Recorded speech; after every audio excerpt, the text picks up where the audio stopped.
Hello student, तो कैसे आप सब लोग। देखिए आज हम पहले वाले जो वीडियो है उसमें हमने स्टार्ट कर दिया था। पहले जो क्लास थी उसमें हमने acid base and salt start कर दिया था, उसका इंट्रोडक्शन हमने देख लिया था। तो उसमें हमने देखिए एसिड देखा था। एसिड क्या होते हैं, स्वाद में खट्टे होते हैं, और जो बेस होता है वो क्या होते हैं, स्वाद में कड़वे होते हैं। तो हमने ये चीज़ें देख ली थी। और बेस और जो एसिड होता है उसका इंडिकेटर के रूप में भी देख लिया था, किस प्रकार से हम उसको टेस्ट करेंगे कि वो बेस है या एसिड है। हर चीज़ को आप चेक करके तो देख नहीं सकते कि क्या वो एसिड है या बेस है। तो उसके कई इंडिकेटर हमने देखे थे, तो इंडिकेटर हमने देख लिए थे। देखिए आपका एक कमेंट आया था कि सर ओल्फैक्टरी इंडिकेटर और होता है। देखिए आपको जितना बताया जा रहा है उतना मेरे हिसाब से इनफ है।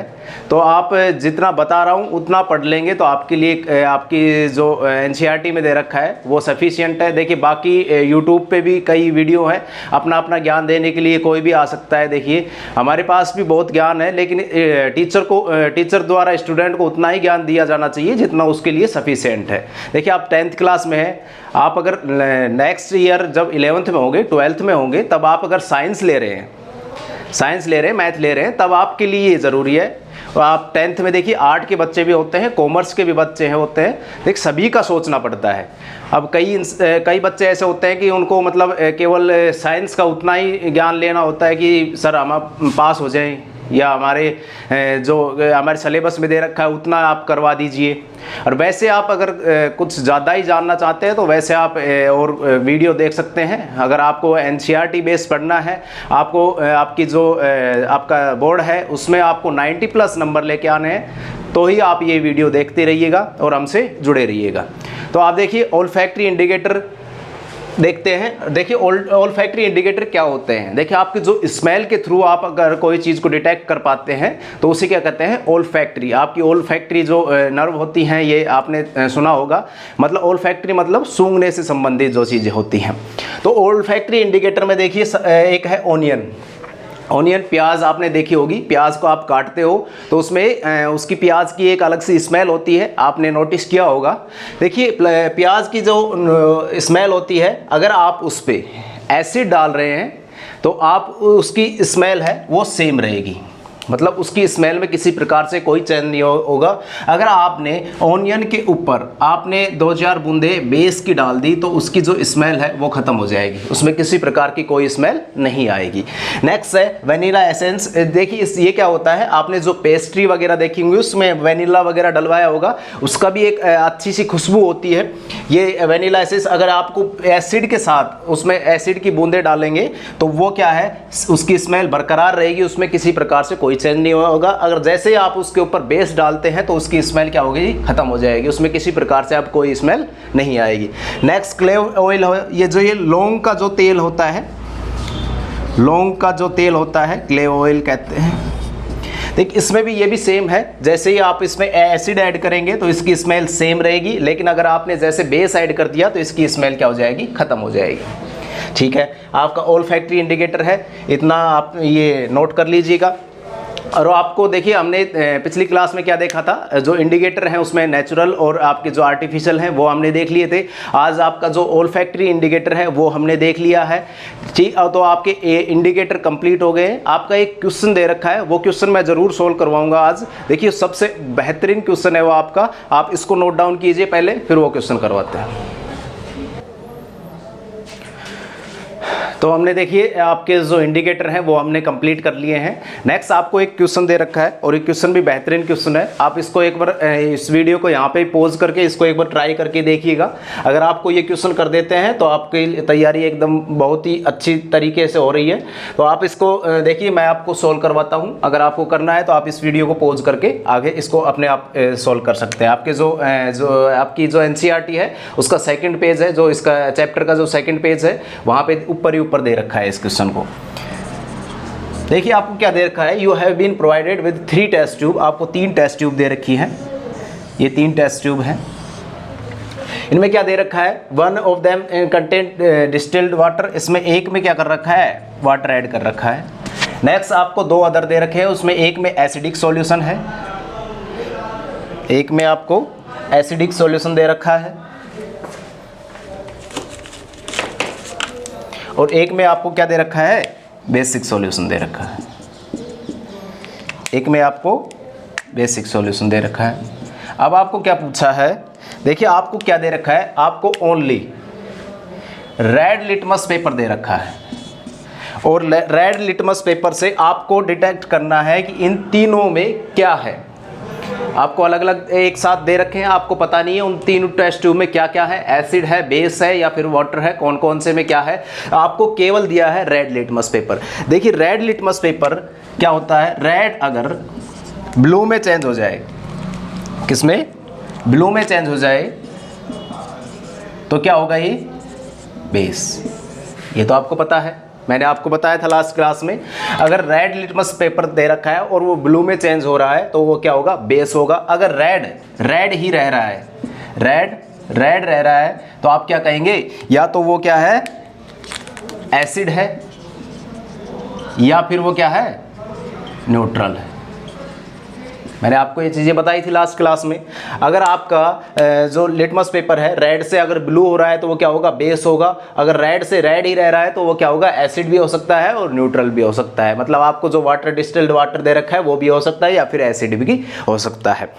तो आपको इसका सॉल्यूशन किस प्रकार से करना है, रेड लिटमस पेपर दे रखा है, रेड लिटमस पेपर आपने इन तीनों में आपने डुबोया। आपका अगर दो में आपका रेड ही रह रहा है, आपने तीसरे में डुबोया और वो क्या हो गया, ब्लू में चेंज हो गया। आपका जो रेड लिटमस पेपर था वो क्या हो गया, ब्लू में चेंज हो गया। तो आप क्या कहेंगे, इसमें तो क्या है, बेस है। ठीक है, अब आपने इन दोनों में डुबाया, ठीक है। अब वो आपका लिटमस पेपर का कलर क्या हो गया, ब्लू हो गया। ठीक है, आपका लिटमस पेपर का कलर क्या हो गया, ब्लू हो गया। पहले क्या था, रेड था। आपने इन दोनों में चेक किया, रेड लिटमस पेपर केवल बेस के साथ ही क्या होगा, ब्लू होगा। बाकी आप न्यूट्रल ले रहे हैं, डिस्टिल वाटर ले रहे हैं और एसिडिक ले रहे हैं, उसमें उस जो लिटमस पेपर है उसके कलर में किसी प्रकार से कोई चेंज नहीं आएगा। जैसे ही आपने उसने बेस में डुबाया, बेस में डुबोते ही क्या हुआ, रेड लिटमस पेपर किस में, ब्लू में चेंज हो गया। तो आप कंफर्म हो गए कि यह क्या है, बेस है। ठीक है, ये बेस है और ये क्या हो गया, लिटमस पेपर आपका ब्लू हो गया। अब आपको क्या पता है कि ब्लू जो लिटमस पेपर होता है, ब्लू लिटमस पेपर अगर रेड में चेंज हो जाए, ब्लू लिटमस पेपर अगर रेड में चेंज हो जाए तो क्या होगा, वो सॉल्यूशन एसिडिक होगा। ठीक है, आपने ये जो आपका ब्लू हो गया, रेड से आपने जैसे बेस में दिया तो वो रेड आपका लिटमस पेपर आपको दे ही रखा था। आप उसी लिटमस पेपर से आपने क्या किया, वो रेड ब्लू में चेंज हो गया। ब्लू में चेंज हो गया तो अब आप दोनों सॉल्यूशन में दोबारा इसको डुबोएंगे। आपने जैसे ही इनमें डुबोया, आपने क्या देखा कि आपने फर्स्ट वाले में डुबोया तो ये ब्लू का ब्लू ही रहा, किसी प्रकार से कोई चेंज नहीं होया। नेक्स्ट आपने इसमें डुबो दिया तो ये क्या हो गया, ब्लू से आपका जो लिटमस पेपर है वो क्या हो गया, रेड हो गया। तो आप क्या हो गए, कंफर्म हो गए कि सर इसमें क्या है, एसिड है और इसमें क्या है, जो डिस्टिल्ड वाटर दे रखा है। कंफर्म हो गए। आपने क्या किया, देखिए आपको रेड लिटमस पेपर दे रखा था, रेड लिटमस पेपर ने आपने तीनों में डुबोया। अगर आपका जो किसी ब्लू हो रहा है कोई भी सॉल्यूशन में तो आप कंफर्म हो जाएंगे कि वो क्या है, बेस है। नेक्स्ट आपने क्या किया, आपका जो लिटमस पेपर है अब क्या हो गया, पहले आपको रेड दे रखा था, आपको एक ही लिटमस पेपर दे रखा है, आपको रेड दे रखा था, वो अब ब्लू हो गया। ब्लू आपने दोबारा इसमें डुबोया, आपके वाटर जो डिस्टिल्ड वाटर है उसमें भी किसी ब्लू का ब्लू ही रहेगा। नेक्स्ट आपने क्या किया, जो आपका जो बेस है, बेस वाले में आपने सॉरी एसिड वाले में तब आपने डुबोया तो वो ब्लू से क्या हो गया, रेड हो गया। आप कंफर्म हो गए कि इसमें क्या है, एसिड है। इसमें भी आपको पता ही चल गया था बेस है और बच ये गया तो ये क्या हो गया, डिस्टिल्ड वाटर है। ठीक है, आप तीनों में क्या कर दिया, आपने डिटेक्ट कर दिया। एक ही लिटमस पेपर से आपने तीनों का अंदाजा लगा लिया कि कौन क्या है, कौन से टेस्ट ट्यूब में कौन सा चीज ऐड कर रखी है, एसिड है, बेस है या आपका जो डिस्टिल्ड वाटर है। ठीक है, तो आप क्वेश्चन को आप समझ गए होंगे। इस क्वेश्चन को आप नोट कीजिएगा। आपकी ये जो टेस्ट ट्यूब बनानी है, आपको पहले आपका जो भी एक सॉल्यूशन में इस प्रकार से लिखना है कि आपको रेड लिटमस दे रखा है, फिर उसको ब्लू में चेंज करना है, उसके नीचे बेस लिख देना है। नेक्स्ट आपको ब्लू वाला जो लिटमस पेपर मिल गया, ब्लू को आप फिर रेड हो गया, उसके नीचे एसिड लिख देना और फिर ये आपके जो डिस्टिल्ड वाटर है वो तो बच ही गया। इसको नोट डाउन कीजिए।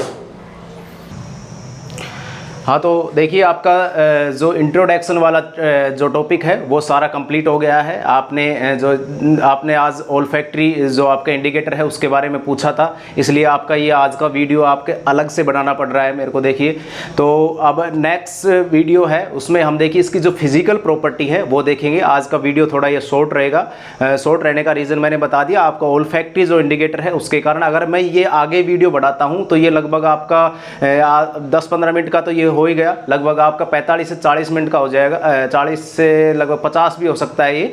तो उसके वजह से ये इस वीडियो को शॉर्ट करना पड़ेगा। नेक्स्ट वीडियो में हम इसकी जो फिजिकल प्रॉपर्टी है वो सारी एक ही वीडियो में डालने के लिए आप नेक्स्ट वीडियो में इसको देखेंगे। तो चैनल को सब्सक्राइब कीजिएगा, हमारे वीडियो को देखिए, जो भी वीडियो आ रहे हैं उनको लाइक कीजिएगा, और आपके जो भी कमेंट है, आपके जो डाउट हैं वो आप हमें कमेंट सेक्शन में डालते रहिएगा। हम आपके जो भी एक एक कमेंट देखते हैं और आपका जो सूटेबल रिप्लाई होता है या फिर वहीं पे कर देते हैं, या फिर आपकी जो नेक्स्ट क्लास है उसमें भी आपका जो आपको जो कुछ बताना होता है नेक्स्ट क्लास में बता देते हैं।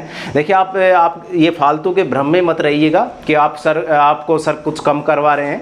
देखिए आपको जितना इनफ है, आपको जितनी ज़रूरत है उतना हम करवा रहे हैं। आप इनको अदरवाइज़ भी मत लीजिएगा कि सर ने मेरे को इतना कुछ कह दिया, ऐसी कोई बात नहीं है। आप अब स्टूडेंट से ही टीचर होता है, तो आपको इतना समझाने का मेरा फ़र्ज़ था, क्योंकि आप देखिए डिस्ट्रैक्ट हो जाते हैं। आपको इतनी वीडियो मिल जाती हैं यूट्यूब पे कि सर उन्होंने ये पढ़ा रखा है, उन्होंने ये पढ़ा रखा है। देखिए सारे टीचर क्या होते हैं, यूट्यूब पर अपना सारा ज्ञान देने की कोशिश करते हैं ताकि वो उनको लोग देखें। ये आपको अधिकतर जो आपके वीडियो हैं उनमें यही देखने को मिलेगा कि टीचर ये चाहते हैं कि बच्चा किसी और से किसी टीचर से पढ़ के आ रहा है तो उससे ज़्यादा हम पढ़ाएं, और बच्चे को ये लगे कि सर ने तो हमें ये पढ़ाया नहीं, बल्कि आपको उसकी ज़रूरत भी नहीं है। वो इसलिए पढ़ा रहे हैं कि ताकि उनकी पॉपुलैरिटी हो थोड़ी सी, और उनको ज़्यादा से ज़्यादा उनके वीडियो देखे जाएं।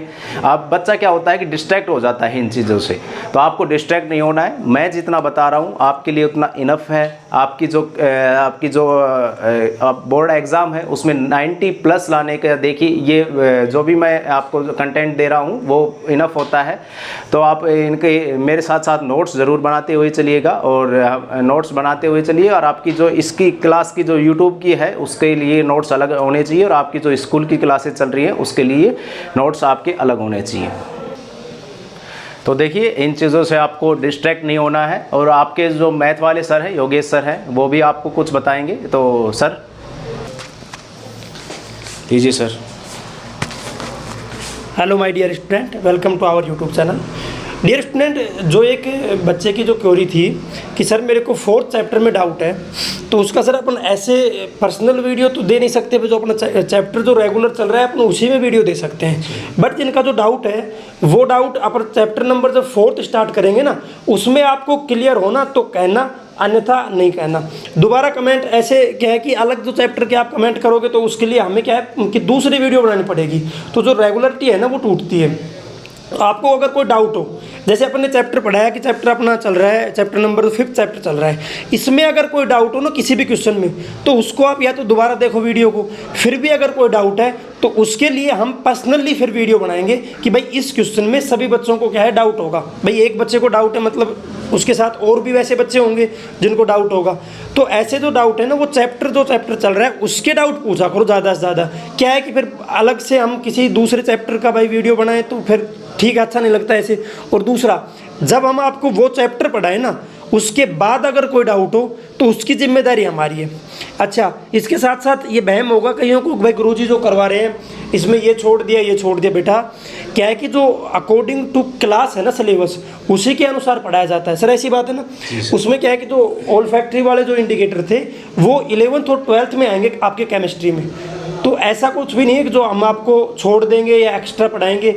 अपन 10th क्लास में बोर्ड क्लास में क्या होता है कि जो सिलेबस है ना उसके अकॉर्डिंग सिलेबस करवाना पड़ता है। तो आप जो ऐसे कमेंट हैं जो निरर्थक हैं उनको ना करें। हमें पता है कि बोर्ड एग्ज़ाम में क्या आता है क्या नहीं आता है। ये आपको लग रहा होगा सर ने ये छोड़ दिया, नहीं, पता है हमें कि आपकी 10th क्लास है, आपका स्टैंडर्ड कौन सा है। अब 10th स्टैंडर्ड में अपन 11th और 12th ऐड करेंगे तो क्या है कि आप तो मान लो समझ भी रहे होंगे कि भाई आपने समझ लिया, लेकिन इसके साथ साथ जो बच्चे हैं सभी एक माइंडसेट के नहीं होते, सभी की जो मेंटल एबिलिटी है वो समान नहीं है, आईक्यू लेवल भी समान नहीं है। तो इसके साथ हम वो ही पढ़ा रहे हैं जो सिलेबस आपका 10th स्टैंडर्ड का है, यानी 10th क्लास में अकॉर्डिंग टू NCERT। तो हो सकता है कि जो एक्स्ट्रा जो नॉलेज के क्वेश्चन है इनको आप कमेंट बॉक्स में कमेंट ना दें। कमेंट ऐसा होना चाहिए कि हमने जो पढ़ाया उसमें से आपको अगर फिर भी कोई डाउट है ना, तो या तो आप वीडियो को दोबारा देखो, आप कहीं उसको मिस कर रहे हो या कहीं पे देखने में आपको दिक्कत है या समझने में दिक्कत है, और फिर इसके अलावा भी कोई दिक्कत हो फिर आप कमेंट में कर सकते हो सर ये क्वेश्चन आपने जो करवाया इसमें हमें डाउट है। तो वो हमारी गारंटी, हम कैसे समझाएंगे वो आपको वीडियो मिलेगा आपको यूट्यूब पे। तो हम इतना ही कहना चाहते हैं कि ये जो भाई जो एक्स्ट्रा जो नॉलेज के लिए है वो अभी अपन नहीं करेंगे जब तक अपना सिलेबस कंप्लीट ना हो। जब अपनी रिवीजन की क्लास आएंगी उसमें आपका जो बचा हुआ है ना वो आपको दोबारा कंप्लीट करवाया जाएगा। तो आज की क्लास में इतना ही।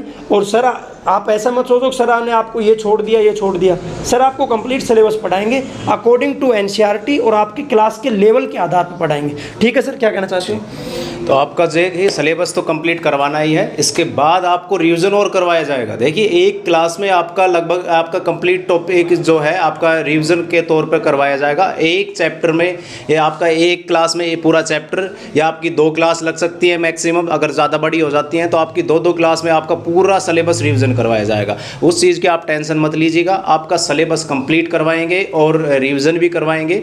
तो आप जो भी पढ़ा रहे हैं, जो भी कंटेंट आपको दे रहे हैं वो आपके लिए इनफ है। तो आप उनको ही उन चीज़ों को आपको रिवीजन करना है, बार बार ज़्यादा कुछ आपको डिस्ट्रैक्ट नहीं होना है फालतू चीज़ों से। आपका वो भी पढ़ रहे हैं, वो भी पढ़ रहे हैं, आपको